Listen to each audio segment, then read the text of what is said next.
네. 네, 인사드리고 시작하도록 하겠습니다. 저는 유튜브에서 김작가TV라는 채널을 운영하고 있는 김동윤 작가라고 합니다. 반갑습니다. 네, 가볍게 그리고 오늘 함께 해주신 분들 소개해 주셨지만 그래도 목소리는 한번 듣고 시작을 해야 되니까요. 겨울서점님부터 뭐 소개 좀 부탁드릴게요. 네, 안녕하세요. 앞서 소개해 주셨는데요. 저는 그 유튜브에서 겨울서점이라는 채널을 운영을 하고 있는 김겨울이라고 하고요. 책을 쓰기도 하고 책을 읽기도 하고 책에 관련된 여러 가지 일을 하고 있는 그런 사람입니다. 반갑습니다. 네, 제이키아오님. 네, 안녕하세요. 저는 제이키아웃이라는 채널을 운영하고 있는 연재민 혹은 제이라고 하고요.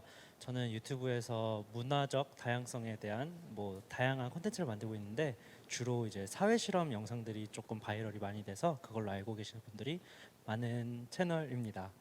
반갑습니다. 네, 안녕하세요. 빌리버의 양병석 대표입니다. 크리에이터들 많이 오셨는데 저도 옛날에는 고대의 크리에이터인 파워블로거였어요. 그리고 그 플랫폼 사업들을 계속하면서 VR 웹툰 그리고 VR 가상교실 그런 것들을 하면서 크리에이터들하고 어떻게 보면은 플랫폼 서비스를 연결하는 일들을 계속했고요. 그리고 그런 일을 하면서 NFT 관련한 박물관 서비스도 만들면서 웹툰 작가님들하고 NFT를 판매도 해봤고, 그리고 지금 저희가 준비 중인 새로운 영상 서비스들도 있고 실제로 메타버스 플랫폼을 지금 만드는 작업 중에도 있습니다. 감사합니다. 네, 반갑습니다. 네, 오늘 이야기는 저희는 이제 첫 번째 챕터는 이제 유튜브에 대한 이야기를 좀 하려고 하고요. 그러다 보니까 처음에는 저희 이제 크리에이터 3명이 좀 중심적으로 얘기를 하고 두 번째 챕터 때는 이제 메타버스 쪽 관련된 이야기를 여쭤보려고 하는데 처음 좀 드리고자 하는 질문은 사실 저희 유튜버이긴 하지만 저희는 약간 이제 점차 고인물이 되고 있잖아요. 그렇죠. 저 지금 유튜버 3년 차거든요. 블로거입니다. 몇 년 차시죠? 저 5년 차입니다. 5년 차. 저도 5, 6년 차인 것 같아요. 네. 아마 사실 저희는 이제 그런 감정을 조금은 이제 못 느낄 수도 있다고 생각하는데 사실 이 유튜브를 처음 시작할 때 모든 분들이 힘든 건 그건 것 같아요. 구독자 0명. 이거 맨 땅에서 헤딩하는 거니까. 그래서 두 분은 혹시 구독자 1000명. 그다음이 사실 목표가 이제 10,000명, 그다음에 한 10만 명 되니까 1000명 만드는데 어느 정도 시간이 걸렸고 그다음에 그때 뭐가 힘들었고 좀 만약에 팁을 준다면. 일단은 그 유튜브를 시작하시는 분들의 두 종류가 있으신 것 같은데 하나는 모든 사람에게 비밀로 하시는 분이 계시고요. 하나는 동네방네 소문내는 스타일이 있습니다. 그쵸. 네, 그래서 구독, 좋아요 눌러라라고 강요를 하는. 제가 후자입니다. 저도 후자입니다. 그래서 저는 0명으로 시작을 그 숫자를 그래도 좀 채우고 싶잖아요. 그래가지고 동네방네 칠레레 팔레레 소문 다 내고 다녔고 그래서 처음에는 이제 제 지인들로 조금 이제 숫자를 채우고 그 뒤로 1000명이 되는 데는 제 기억에 그렇게 오래 걸리진 않았고요.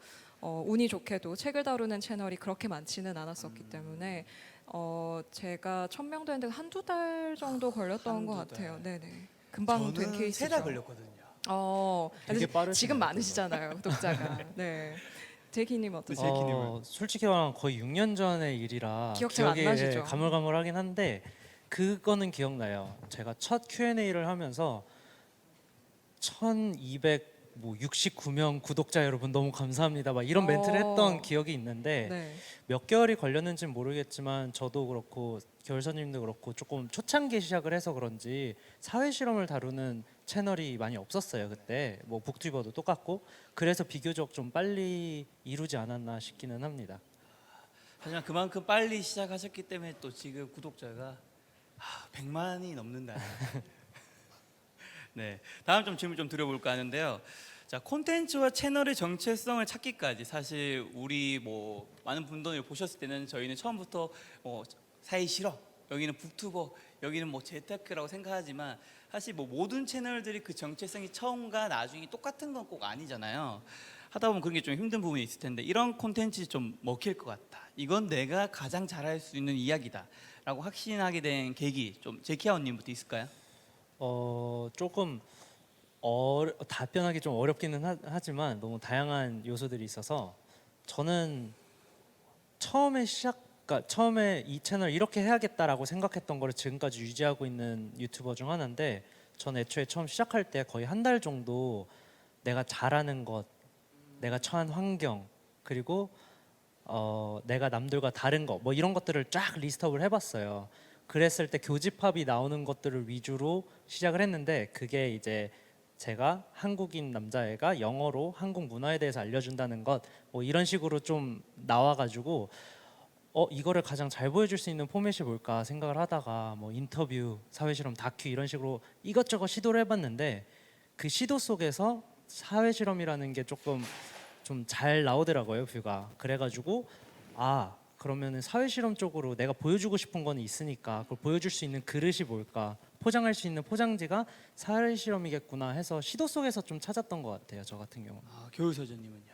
저도 한우물을 판 케이스인데요. 처음부터 책을 다뤄야겠다는 마음으로 시작을 했었고, 그리고 좀 나름의 확신도 있었던 게 전 책을 어렸을 때부터 너무 좋아했기 때문에 솔직히 나만큼 책을 읽은 사람 많지 않을 것이다라는 어떤 자신감 그런 것도 좀 있었고, 그리고 이제 제가 얼굴을 드러내고 지금 하고 있잖아요. 근데 그때 당시만 해도 유튜브에서 책을 다루시는 분들 중에 얼굴이 나오지 않으시는 분들이 많이 계셨어요.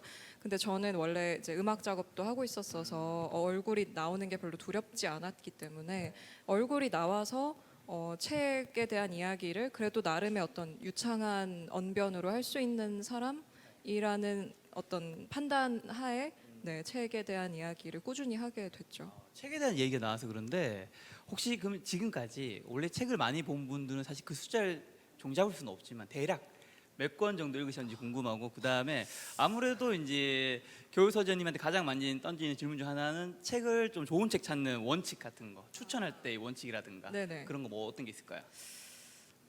몇 권인지 사실 가늠할 수가 없죠, 말씀하신 것처럼. 근데 제가 그래도 대략 1년에 읽는 책의 권수로 가늠을 해보면 1년에 그래도 150권 내외를 읽기 때문에 이틀 한 권.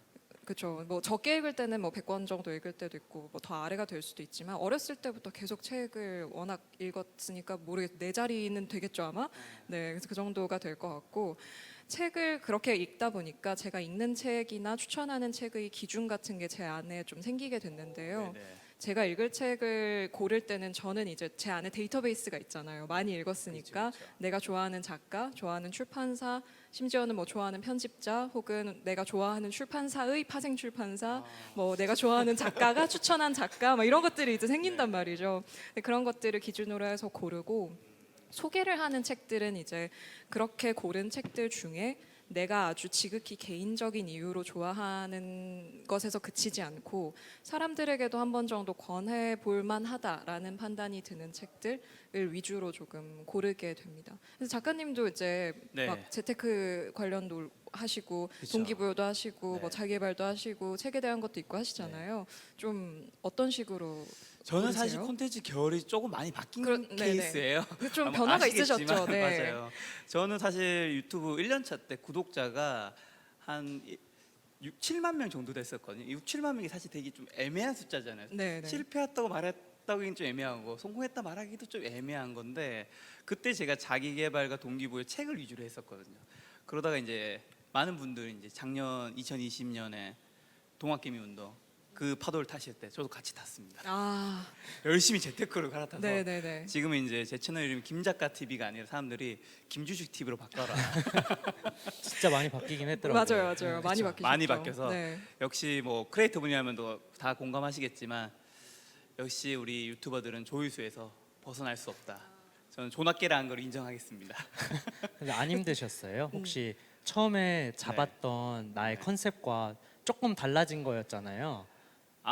힘든 것들이 당연히 있었고, 그 다음에 그런 댓글이 좀 힘들었어요.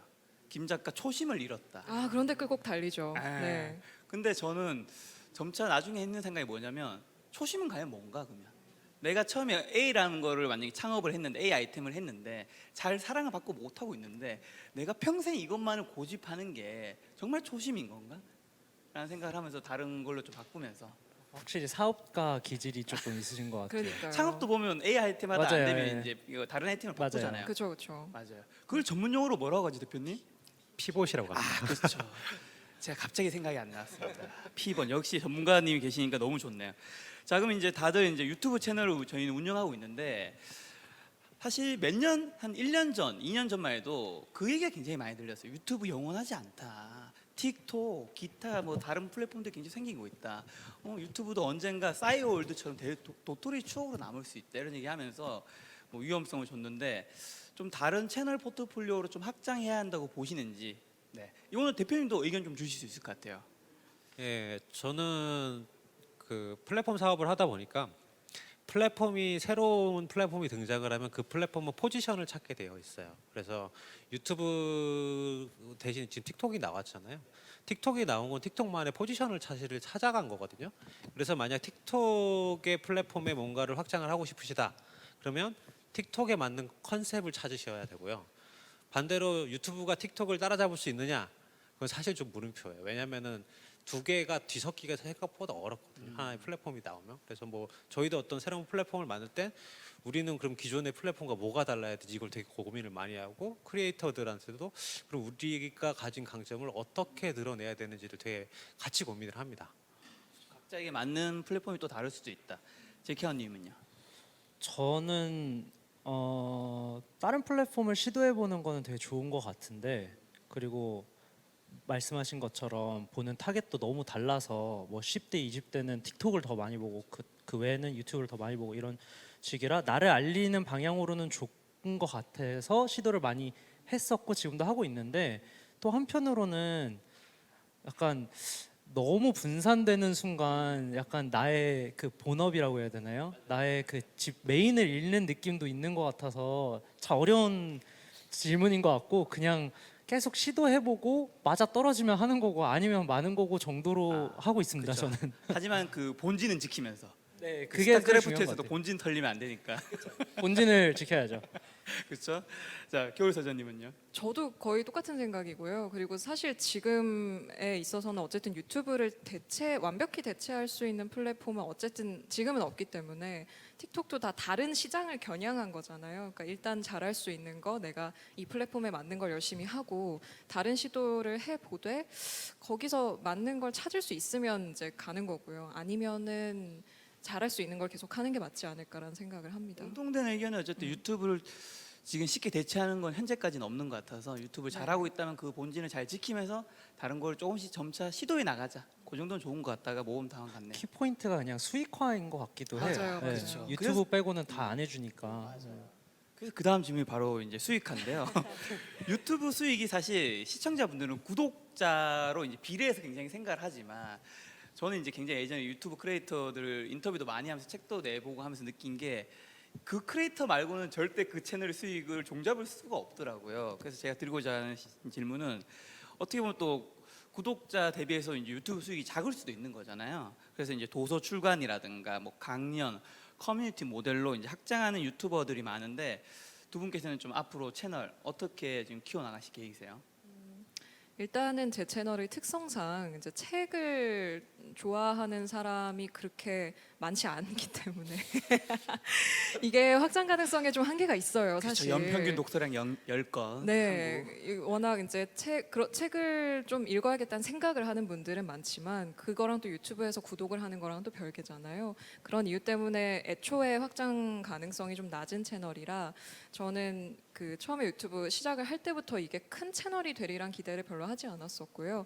그 대신 이제 지금 겨울 서점 채널에는 굉장히 어떻게 보면 소위 충성도라고 표현을 하죠. 충성도가 찐팬. 높은 키팬 로열티가 있는 팬분들이 좀 계셔서 그분들로부터 시작을 해서 약간 독서 전반의 라이프 스타일을 다루는 쪽으로 계속 가려고 생각은 하고 있어요. 근데 예를 들면 네. 뭐 트레바리 같은 그런 독서 모임이라든 그런 오프라인 쪽으로도 네, 뭐 겨울 서점 자체적으로 하게 될지는 좀 지켜봐야겠습니다만은 뭐 지금도 이미 그 독서 관련 굿즈 같은 것들은 계속 기획을 하고 있고요. 그런 쪽으로 아마 더 나아가게 되지 않을까 생각을 합니다.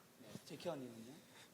저 같은 경우는 채널 성향이 거의 반대되는, 그러니까 작가님 채널도 좀 반대되는 것 같은데, 저는 철저히, 그러니까 컨셉은 아까 말씀드린 뭐 문화적 다양성 어쩌고 저쩌고지만 철저히 예능 위주의 채널이라 바이럴이 되느냐 안 되느냐가 이 채널이 살아남느냐 안 살아남느냐의 관건이라서, 사실 어떻게 보면은 또 웃긴 말이 제 채널에 있는 영상들이 구독자가 시청한 비율이 거의 1~2%예요. 진짜 낮네요. 네, 그럼 98%, 97%의 사람들은 다 비구독자여서 뭐 장점은 더 많은 사람들에게 퍼질 수 있다. 단점은 코어 팬층이 있느냐에 물음표가 있는데 이거는 이제 제가 타겟한 그 류의 콘텐츠가 아무래도 이제 좀 뭐랄까 많은 사람들이 쉽게 즐기는 정도의 콘텐츠라서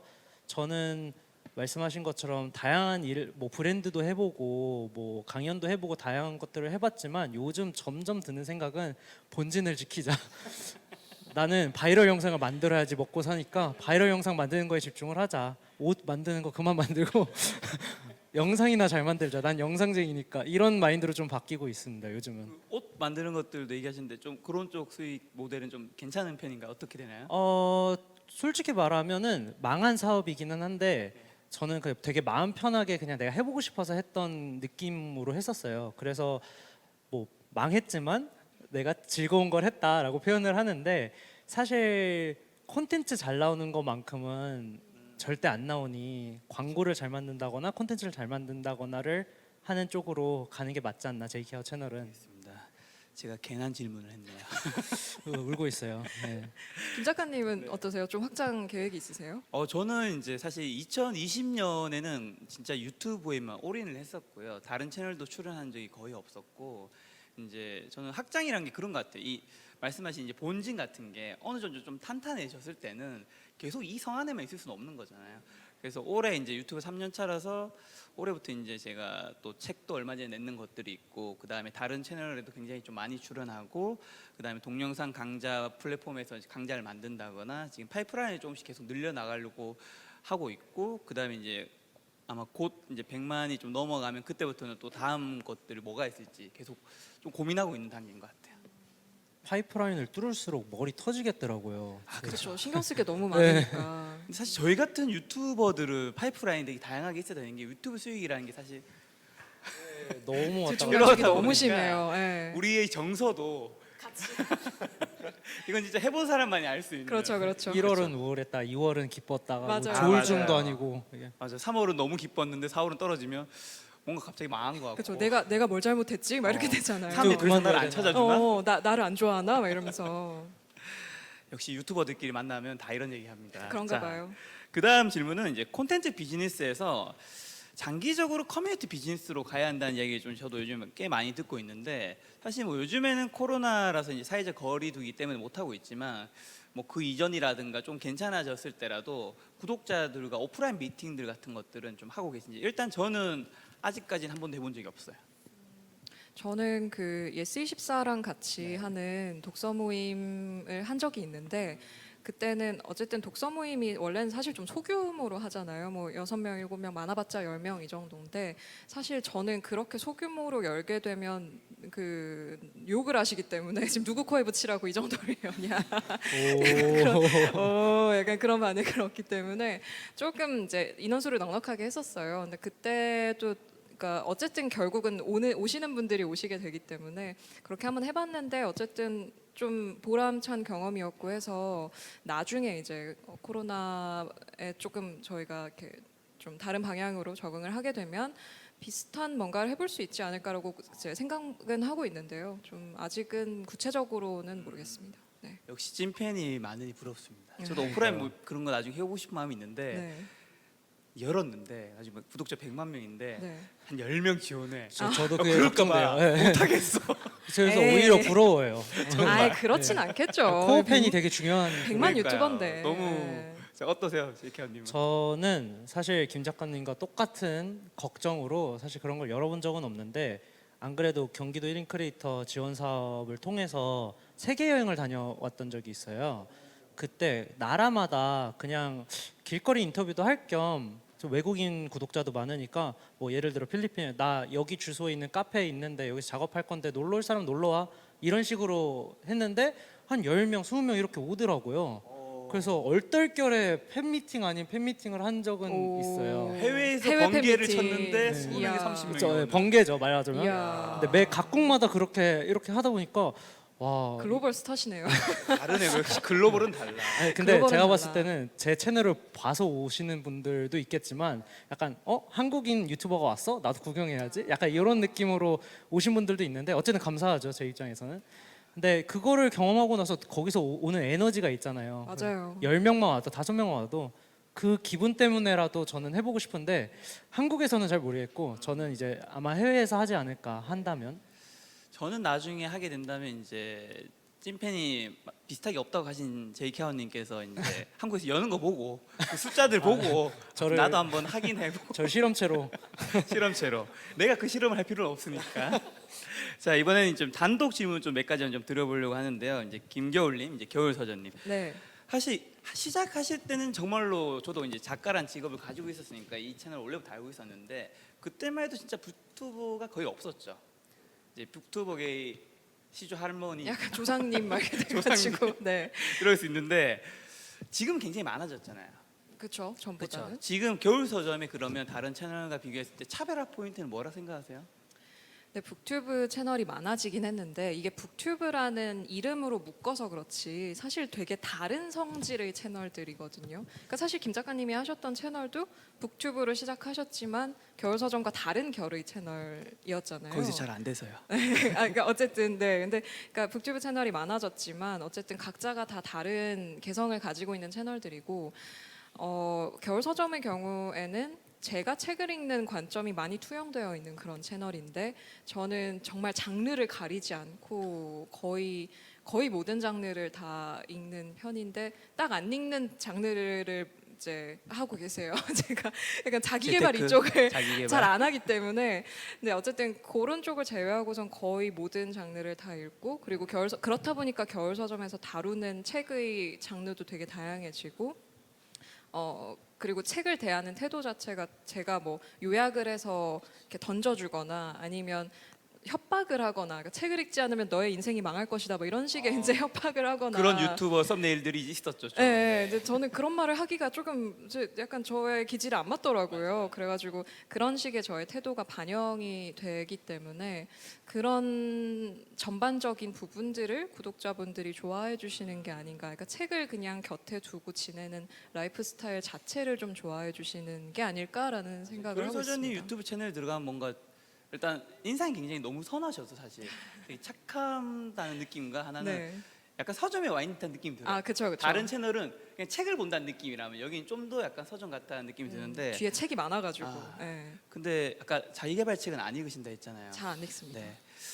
저랑 대화하는 건 괜찮으시죠 지금? 아 그럼요. 아니 왜요? 당연히 네, 제가 당연히 자기개발 괜찮죠. 작가라서 아, 네네네네. 혹시나. 네. 네네네. 자, 그다음 질문 한 개 더 드리면 겨울 서점 이제 멤버십 서비스, 뭐 북스토어 굿즈 판매 수익도 제가 있다고 좀 들었는데 네네. 혹시 그런 것들은 좀 수익 모델 좀 괜찮으신 편인지? 네, 아무래도 말씀드렸듯이 코어 팬층이 있는 채널이기 때문에 수익의 적지 않은 비율이 그 멤버십 구독에서 발생하는 그런 그 비율들이 좀 있고요. 그리고 제가 지금은 굿즈를 좀 간단하게 만들어서 이제 온라인 상으로 판매를 하고 있어요. 그 이제 머그컵이랑 독서 노트를 조금 시중에 없는 이제 제가 정리하는 노하우가 반영된 노트를 제작을 해서 좀 한정판으로 제작을 해서 이렇게 판매를 했었는데 구매해 주시는 분들이 다 너무 좋아해 주시고 해서 수익이 막 절대 수익이 높은 것보다는 그 코어 팬층 분들이 원하시는 걸 좀 찾아간다는 의미에서 멤버십도 그렇고 굿즈도 그렇고 좀 의미 있는 부분을 찾아 나가고 있습니다. 자, 그럼 마지막 이제 개인 질문인데요. 구독자분들이 겨울 서점 채널의 어떤 부분에 좀 끌리는지랑 그다음 끌리는 답을 알고 계신다면 또 유튜브 하시려고 하신 분들 많을 테니까 어떤 매력 포인트를 좀 가지고 있으면 좋겠다 얘기해 주신다면. 내가 뭐가 잘났냐를 얘기해야 되는 거죠 지금. 네, 맞습니다. 네, 저의 매력 포인트. 뭐 그- 얼굴 얘기하시려고 하나요 혹시? 설마. 아, 네. 알겠습니다. 목소리죠. 근데 일단 진짜 목소리도 적지 않은 비율을 차지하긴 하고요. 왜냐하면 겨울 서점을 보시는 비독자층의 많은 분들이 약간 라디오처럼 들으세요. 책을 안 읽어도 그냥 라디오처럼 틀어놓고 목소리를 들으려고 보시는 분들도 적지 않게 계시기 때문에 그런 뭐 편안한 목소리도 있을 것이고, 그리고 제가 어떤 책을 대하는 태도라든지 뭔가 거기서 좀 편안함을 느끼시는 것 같고, 어떤 측면에서는 약간 동경하는 라이프 스타일로 보시는 분들도 계신 것 같고, 그런 식의 좀 여러 차원에서 겨울 서점을 좀 좋아해 주시는 게 아닐까라고 저는 생각하고 있는데, 모르죠. 또 보시는 분들은 어떠실지. 민망하겠다. 네. 저도 그렇게 느끼고 있습니다. 저는 영상을 좀 봤으니까 많이. 네네. 네. 그럼 그렇습니다. 시청자분들한테 매력 포인트 이제 어떤 걸 만들어야 될까요? 본인 아, 유튜브 채널 네네. 만든다면. 유튜브는 근데 결국은 이제 다 아시겠습니다만은 본인이 뭘 어필하느냐를 알아야 되는 거잖아요. 그러니까 저는 제가 시작을 할 때 제가 알고 있었던 것은, 저에 대해서 알고 있었던 것은 어쨌든 언변이 나쁘지 않고 목소리가 괜찮다. 그러니까 이거를 극대화하는 방향으로 뭔가를, 분위기를 만들어야겠다고 생각을 했던 것이고, 아마 다른 분들은 각자 자기가 잘하는 거, 강점이 다른 데에 있으실 거예요. 그러니까 정확히는 내가 어떤 사람인지를 알아야 되는 것 같고요.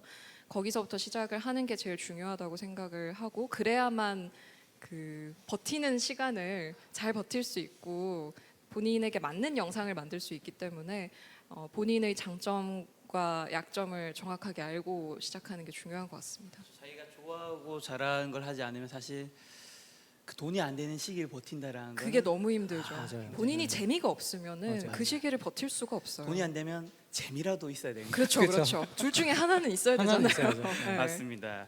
자, 다음 이제 제이키아워 연재민님한테 좀 개인 질문 몇 개 좀 드리려고 하는데, 사실 재민님이랑 저랑 구면이죠, 그렇죠? 그렇죠. 네, 한 몇 한두 번 번 뵀죠. 뵀었던 예. 것 같은데, 사실 제가 예전에 이제 유튜브 관련된 지원 프로그램에서 거의 저희 멘토 같은 역할을 해주셨던 한 번 분이세요. 했었죠, 한 번. 예. 저를 코칭해 주셨거든요. 오. 저희 스승님. 제 코칭에 하나도 쓸모 없었던 것 같긴 한데 채널이 너무 바뀌어가지고 네. 이미. 스승님, 제가 질문 드리도록 하겠습니다. 자, 서울대생들에게 영어로 말을 건다면, 이 영상 저도 봤죠. 조회수 2,117만에. 이야. 야, 제 채널 영상이 1,300개 있거든요. 그 네. 총 조회수가 1,800만 1억 800만 원인데 그 영상이 9분의 1이네요. 와우. 그다음에 아이가 횡단보도에서 손을 잡아달라고 한다면 조회수 1,280만 회. 뭐 두 개 합치면 거의 한 3,500만 회 정도 되는 건데, 네. 야, 이렇게 엄청난 조회수의 영상은 도대체 어떻게 기획해서 나온 건가요? 일단 솔직히 말하면은 알고리즘 신이 선택을 해주신 것도 없지 않아 있는데 첫 번째 영상 같은 경우는 서울대에서 영어로 말을 거는 영상 하기 전에 영어로 말을 거는 실험 카메라들을 몇 번 했었어요. 다른 언어들로. 아까 이것저것 시도를 하다가 잘 되는 거가 사회 실험이네 해서 시리즈화를 시켰던 거였거든요.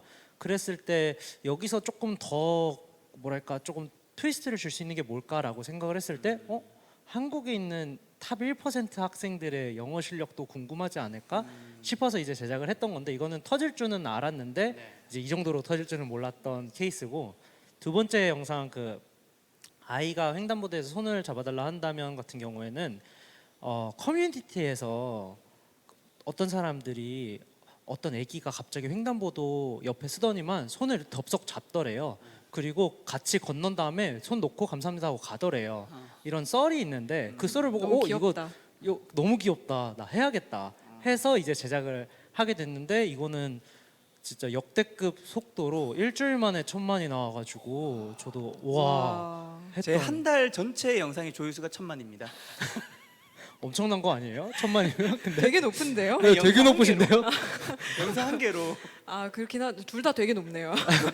더 부러운데요? 평균 조회수가 높다는 거잖아요. 그러니까. 저는 약간 10개 던졌을 때 9개는 망하고 1개 터지는 느낌인데, 김 작가님은 역시 이 그러니까요. 내수 시장보다 글로벌이 힘들다라는 걸 알 수 있는. 꾸준히 하는 게 어렵죠. 네, 저는 꾸준히 잘하고 싶은데 네. 그게 안 되니까 한 개라도 터트리자 이런 마음으로 요즘은 좀 임하고 있습니다. 그럼 이런 두 가지 영상 포함한 다른 사회 실험 굉장히 영상이 사실 많잖아요. 네. 그런 걸 통해서 내가 뭔가 전달하고 싶은 메시지가 분명히 있을 텐데 뭐예요? 일단 저는 제가 아까 강점이나 좋아하는 거를 막 적어봤다 했는데, 그 중에 있던 게 뭐 문화적 다양성에 대해서 뭔가 배우는 걸 좋아했어요. 제가 캐나다에서 와서 그런지 이런 다양한 인종들, 다양한 문화권, 아니면은 뭐 노인과 아이, 이런 다양한 그룹들, 차별점이 너무 재밌더라고요. 차이점이. 그래가지고 이런 것들을 좀 보여주고 싶다가 일단 1번이었고 그런 것들을 배워가는 제 자신이 너무 재밌는 거예요. 그래서 아까 재미있거나 돈이 되거나인데 전 재밌어가지고 처음에 했던 케이스고 근데 돈을 찾아야 했기 때문에 사회 실험이 돈이 좀 되겠구나 조회수가 되겠구나 해서 이 두 가지를 엮은 그런 케이스였고 저는 제가 이런 탐사를 하다가 배운 것들을 조금 영상을 통해서 약간 뒤통수 맞는 느낌 있잖아요. 영상 보다가 띵 하는 느낌 그런 것들을 받을 때 너무 좋더라고요. 제 일상생활에서. 그래서 내 영상을 통해서 약간 이런 뒤통수 맞는 느낌을 좀 주고 싶다. 당연한 것들이 사실 당연하지 않았구나. 당연하지 않은 것들이 사실 당연하게 여길 수도 있는 거구나. 이런 포인트들을 조금 알리고 싶은 어떻게 보면 제가 알기로 연재민님께서 어린 시절에 캐나다에 계셨잖아요. 네네. 그렇죠. 근데 어릴 때 이제 캐나다에 있으면서 어쨌든 동양인이니까 네. 그로 인해 받았던 어쨌든 약간의 차별들이 당연히 어릴 때 있을 수 있는 거니까 네네네. 그런 것들이 이제 나이가 들면서 이런 것들이 어떻게 보면 콘텐츠는 어떻게 보면 어릴 때부터 조금 경험했던 것들이 이게 영상으로 좀 발현된 것들이 그럴 아닐까 수 있죠. 생각드네요. 다양한 인종들과 친구가 되고 이러다 보니까 문화권 체험할 것도 많아졌고 체험을 하다 보니까 내가 알고 있던 뭐 무슬림은 이렇지 않았는데 다 다르구나. 당연한 얘기지만 그래서 그런 것들을 좀 보여주고 싶었던 것 같아요. 사실 한국의 그 몰래카메라 유튜브 채널들은 굉장히 좀 생각보다 많잖아요. 그렇죠. 엄청 많죠. 네. 네. 근데 사실 사회 실험 영상 채널은 그렇게 많지는 않더라고요. 네, 요즘 이제 많아졌어요. 네, 요즘 네. 많아지고 있는데 그 전까지 별로 없었는데 이런 시리즈 어쨌든 지금 조회수가 1,000만, 뭐 2,000만 나왔다라는 건 사람들이 어쨌든 찾았다라는 거잖아요. 찾아서 거기서 뭔가 인사이트를 얻었거나 감탄을 했거나 공감을 했다는 뜻일 텐데 사람들이 공감한 이유는 뭐라 생각하세요? 근데 되게 간단한 것 같은데 일단 몰래 보는 거를 좋아하는 것 같고요. 일단 사람들은 그리고 두 번째로 내가 저 자리에 있었으면 어땠을까를 상상하는 걸 좋아하는 것 같은데 그런 부분의 니즈를 좀 채워줬던 것 같고 제가 그 영어로 말 걸면 이런 시리즈 할 때도 똑같이 독일어로 말 걸면 일본어로 말 걸면 이런 식으로 늘려나갔거든요. 근데 이것도 모두가 보진 않겠지만 한국에 관심 있는 독일인들은 다 볼 수 있게끔 만들자 이런 마인드로 좀 만들다 보니까 확실히 내가 저 상황이었으면 어땠을까가 되게 큰 포인트가 아니었나 싶기는 해요.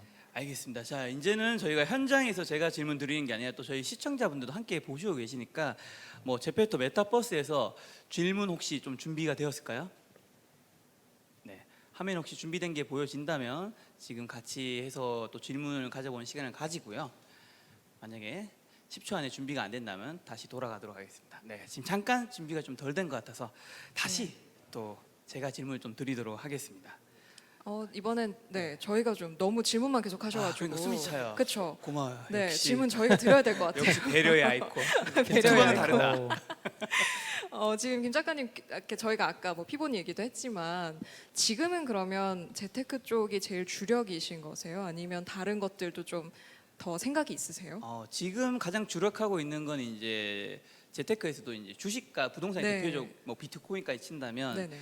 주식의 콘텐츠가 압도적으로 많고요. 이제 왜냐하면 주식으로 구독자분들이 만들어졌기 때문에 저는 사람들이 구독을 누르는 이유는 그 다음 영상도 그와 비슷한 형태의 콘텐츠 보고 싶다는 걸 뜻한다고 맞아요. 생각하거든요. 맞아요. 근데 거기서 내가 결을 확 바꿔버리면 이게 크게 문제가 되기 때문에 그래서 지금도 주식과 그 부동산의 비중이 한 8, 90% 되는데 이걸 이제 천천히 조금씩 낮춰가면서 이제 원래 제가 좀 더 하고 싶었던 자기 개발과 이제 동기부여로 가려고 하는데 갈 때마다 조회수가 떨어져요.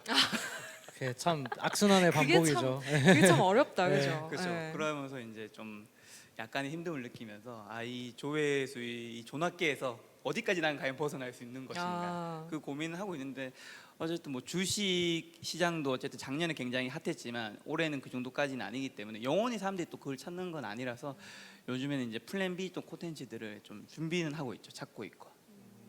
비슷한 결로 생각을 하시는 거세요? 재테크 외에 이제 좀 더 어떻게 보면 사람들의 인생이 좀 진짜 도움이 될 수 있는 이게 금전적으로는 아니지만 뭔가 삶의 가치를 전달할 수 있는 그런 영상들을 좀 더 기획해 보려고 노력하고 있어요.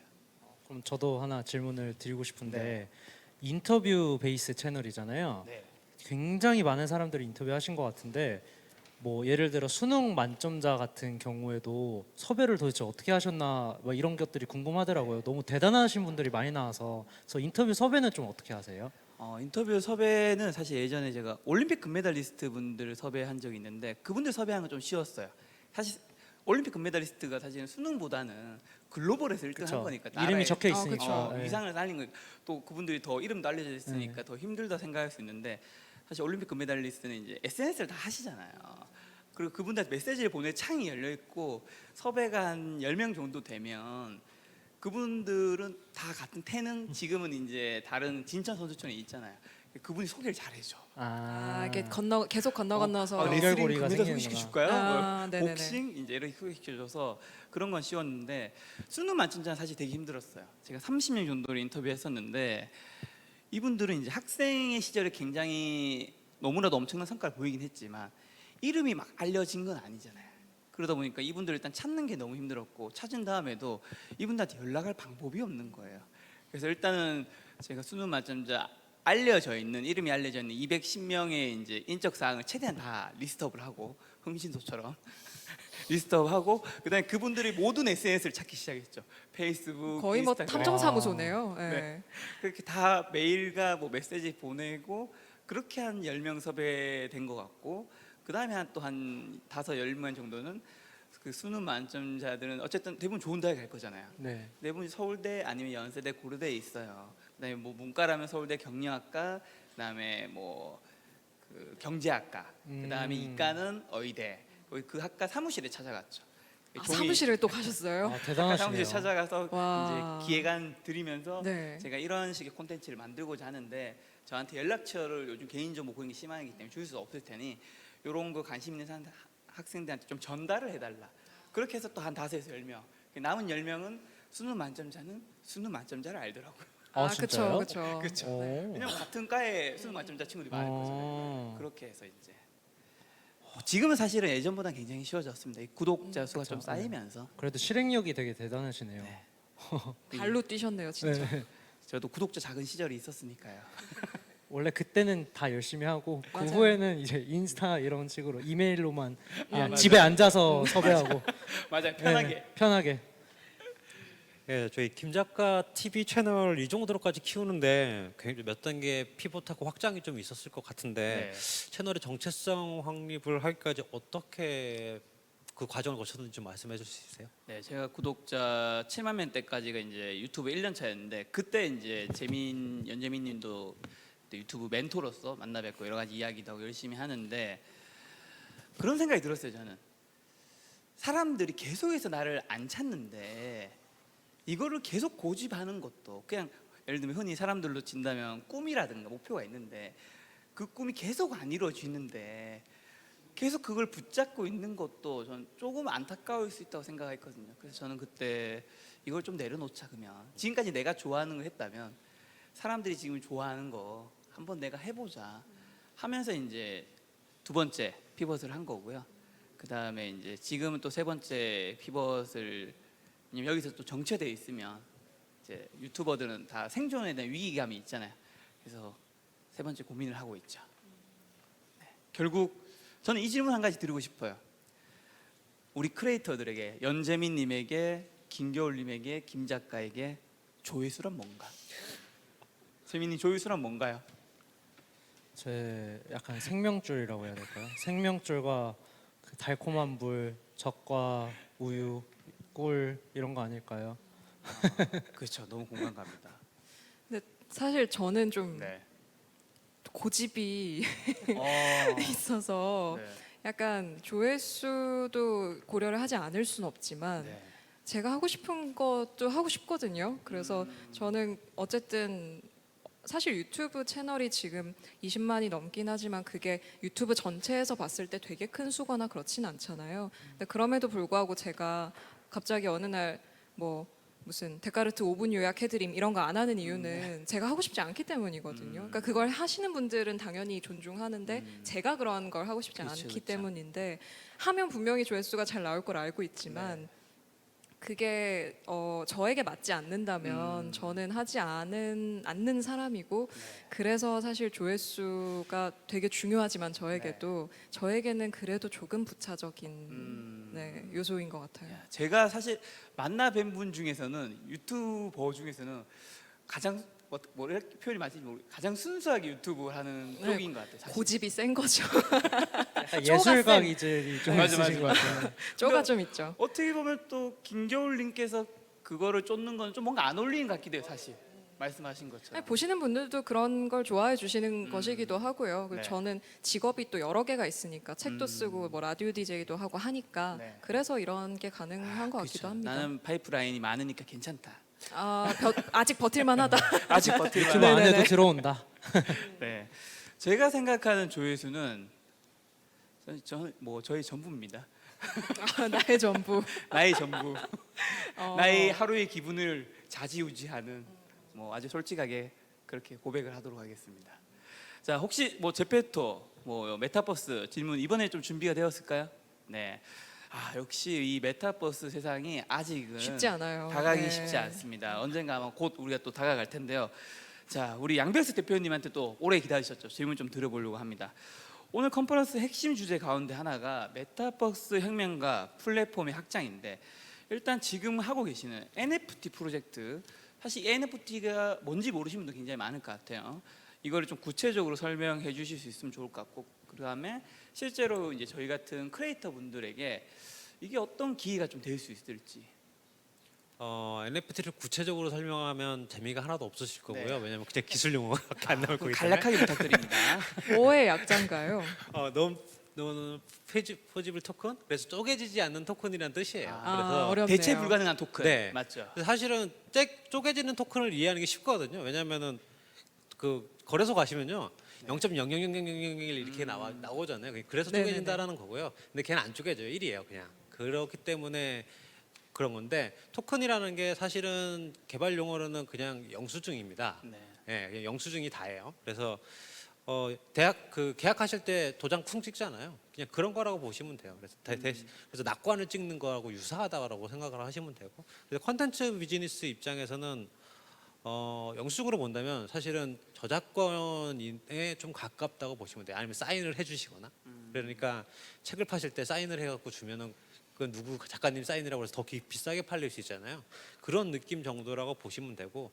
근데 이제 크리에이터들한테 어떤 기회가 있느냐라고 했을 때 사실 NFT를 명품으로 볼 수도 있지만 이야기로 볼 수 있어요. 스토리로. 사실 대부분 스토리의 가치를 갖기 때문에 이 NFT를 발급을 하실 때 어떤 스토리를 만드시느냐 그리고 가지고 계신 네트워크 파워를 돈으로 환산하실 수 있으세요. 조회수를 돈으로 환산하실 수 있습니다. 네. 조회수를 돈으로 환산할 수 있다고 하는데요. 조회수를 두 분? 돈으로 환산할 수 있다. 이야, 좋은 그게 제일 소식. 중요한 거죠. 네. 굉장히 그럴싸하게 지금 들리고 있습니다. 관심이 가는데 지금 당장 NFT 영상 올려야 될 것 같아요. 자, 그럼 오늘 혹시 게스트 분들에게 NFT 프로젝트 관련해서 좀 구체적인 제안 만약에 좀 더 우리가 와닿을 수 있게 해주신다면. 그 좋아하시는 분들 보통 이제 그 팬덤이 많은 분들이 훨씬 유리하시고요. 네. 그래서 오히려 팬덤이 많거나 아니면은 유명하신 분들에 대한 가치라고 보시면 돼요. 그러니까 그 아까 지금 연재원님 같은 경우에는 얇지만 많은 여기는 굵고 작은이잖아요. 사실 고비거든요. 그래서 어떻게 보면 같을 수도 있어요. 그래서 어떤 것들을 여기까지 얇고 작은 경우에는 대중적인 NFT 한마디로 많은 양의 토큰을 파는 게 나을 수도 있고요. 그 다음에 좀 헤비한 그 후원자들이 있는 케이스들은 네. 좀 명품 같은 비즈니스로 어떤 그런 컨셉으로 접근하실 수 있으세요. 그래서 의미를 사실은 내가 부여하는 게 아니라 그거를 구매하시는 분들한테 부여할 수 있는 의미를 만드셔서 네.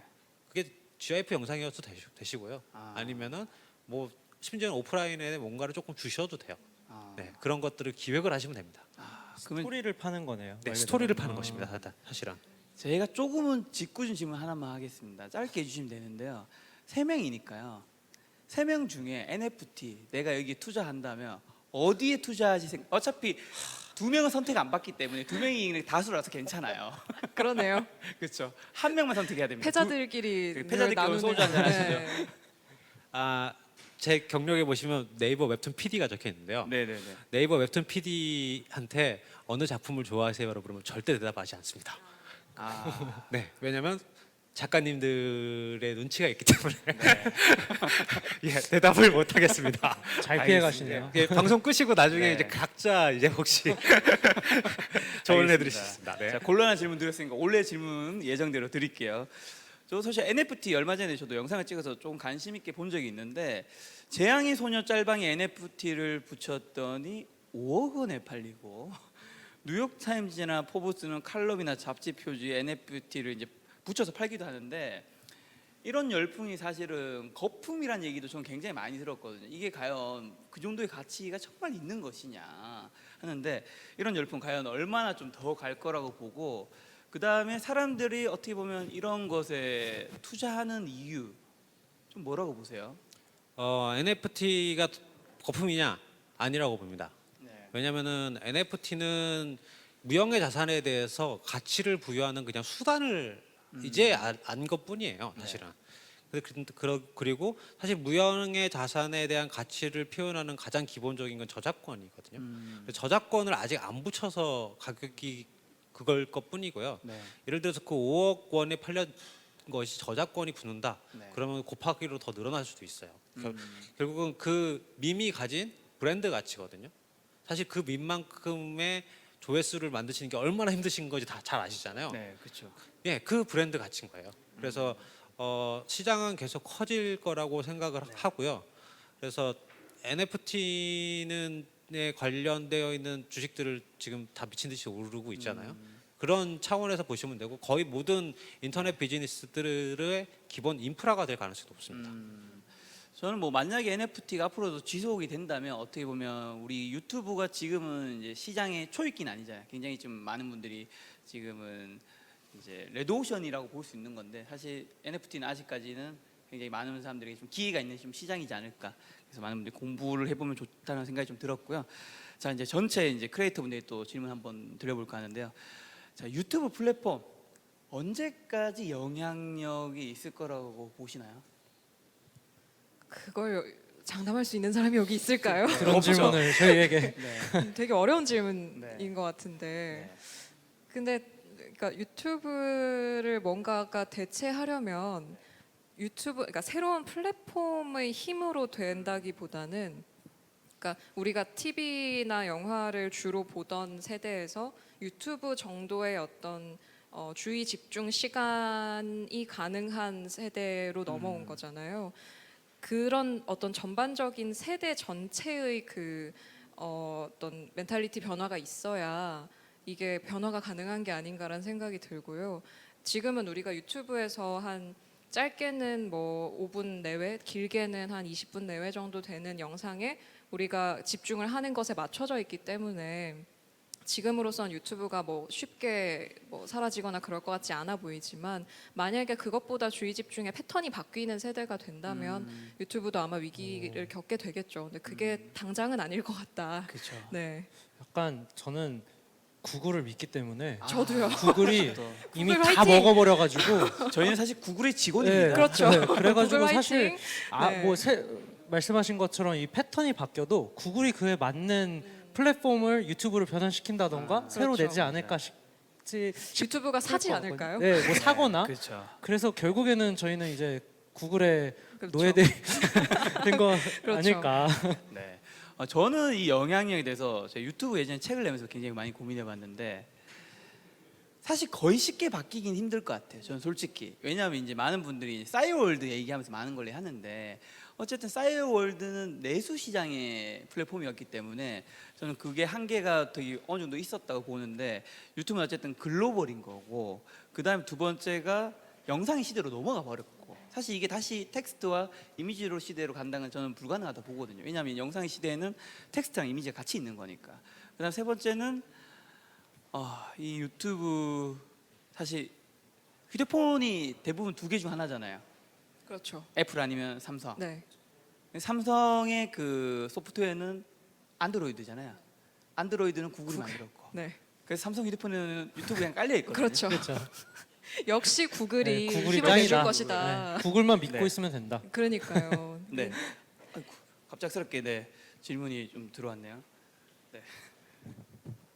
그래서 역시 저는 구글을 대체하는 건 쉽게 생기기는 쉽지 어렵지 않다. 않을까. 그리고 네. 이미 너무 많은 영상이 아카이빙이 이미 되어 있기 때문에 맞아요. 그것에 네. 사람들이 꾸준히 찾아오게 되는 게 있잖아요. 맞아. 그거를 바꾸기에는 쉽지 않을 거라는 생각이 맞아요. 듭니다. 저는 교울선이 말하는 게 핵심 있는 게 그 아카이브가 너무 커서 맞아요.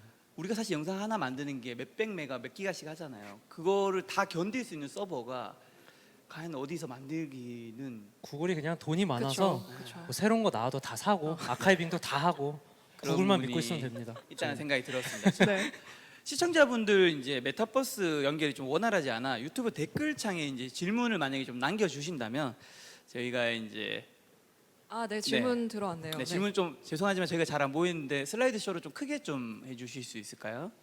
일단 김 작가님 질문은 제가 하겠습니다. 네, 고맙습니다. 김 작가님께 여쭤보고 싶은데요. 크리에이터가 미래의 직업으로 여전히 유망하다고 생각하시는지 궁금합니다. 그리고 김 작가님 같은 크리에이터가 되고 싶다면 어떤 공부를 해야 하는지도 조언 부탁드립니다. 저희가 남은 시간이 5분밖에 없기 때문에 짧게 대답하겠습니다. 네. 일단 저 같은 크리에이터 되실 필요는 없고요. 네. 본인만의 크리에이터가 되시면 되고 이제 일단 그거의 모든 시작은 일단 시작하셨으면 좋겠고요. 시작하면 유튜브를 어떻게 하면 잘할 수 있는지 책도 많고 겨울서점님도 유튜브 책 내셨잖아요, 그렇죠? 그 다음에 유튜브에도 영상도 많아요. 그런 거 하시면서 이제 고민하면 되는데 하지도 않으면서 할까 말까 계속 고민하는 거는 아무런 답이 나오지 않기 때문에 성장하기 힘들다라는 거. 그 다음에 미래의 직업으로 여전히 유망하다 생각하냐고 질문을 주신다면 저는 일단 굉장히 유명하다고 생각하고요. 그 다음에 더 중요한 유망을 결정짓는 거는 유튜브는 아니라고 생각해요. 저는. 그러니까 유튜브 시장은 사실 레드오션이죠. 레드오션인데 많은 분들이 레드오션인데 왜 하냐라 이제 들어가기 늦었다 이런 얘기 많이 하지만 사실 생각해 보면 지금 레드오션이 아닌 시장이 어디 있어요? 그 사자 직업이 대표적으로 불리는 변호사도 레드오션이라 하고 의사도 레드오션이라고 하고 창업도 레드오션이고 다 레드오션이기 때문에 저는 본인이 블루오션이 되는 게 굉장히 중요하다. 그렇다면 그게 유망 직업이 될 수 있지 않을까라고 생각을 합니다. 자, 제가 그럼 역으로 겨울서점님한테 또 질문을 드릴게요. 네. 맞교환하는 것 같네요. 네. 저는 겨울서점 채널의 구독자입니다. 유명 크리에이터가 되면 익명의 개인이 아니라 익명의 네. 개인이 아니라 어느 정도 공적 책임을 갖게 될 텐데요. 업데이트의 압박도 있을 거고 뭐 부담스럽지 않으신지 아마 그런 것 같아요. 길거리에 나갔을 때 밥 네. 먹는데 겨울서점님? 뭐 이런 것들. 근데 있지 않으세요? 두 분도? 있죠. 뭔가 알아보시는 분들? 뭐 가끔 있죠. 가끔. 네. 그러니까 유명 크리에이터가 되면 어쨌든 알아보시는 분들도 있고 이제 질문 주신 것처럼 공적인 책임, 그러니까 발언에 대한 책임을 갖게 된다는 게 사실 아주 부담스러운 부분이죠, 사실. 그렇다 보니까 저도 영상을 만들면서 처음에는 그 겨울서점의 초기에는 조금 더 개인적인 재미나 보람에 조금 더 집중을 했다면 시간이 흐르고 채널 덩치가 커지면서는 책을 소개하거나 고르거나 할 때 그런 부분을 고려하지 않을 수 없게 됐던 것 같아요.